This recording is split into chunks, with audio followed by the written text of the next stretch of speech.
আজকে আমি জন্নুর আইনের লেখা আবু সাইদ কবিতাটি আবৃত্তি করবার চেষ্টা করেছি। মৃতদের দেশে একজন জীবিত মানুষ দেখেছিলাম। তার প্রশস্ত দুটো হাত ছিল পৃথিবীর দুদিকে প্রসারিত।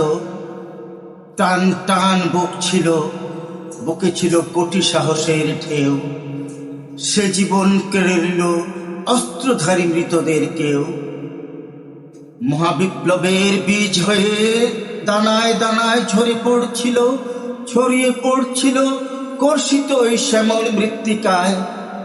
আমি চরম উপেক্ষায় যোদ্ধার ভঙ্গিতে উঠে দাঁড়ালাম আরো উচ্চতায়।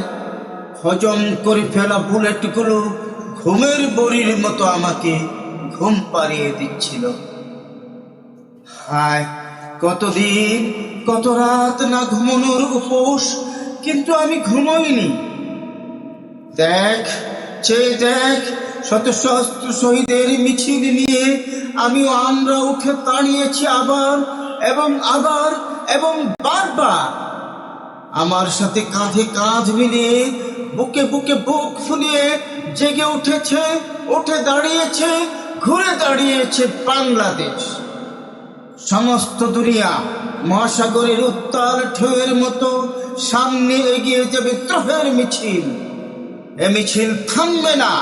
রক্তের রঙেও যদি লাল হয়ে যায় পদ্মা মেঘনা যমুনার রঙহীন গালিচা, এ মিছিল থামবে না।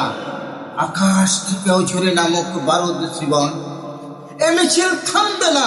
রক্ত পিপাসু টাইনের চিবুক বেয়ে বয়ে যাক জমাট স্রোত, বিচ্ছিল হয়ে যাক তপ্ত রাজপথ, এ মিছিল থামবে না।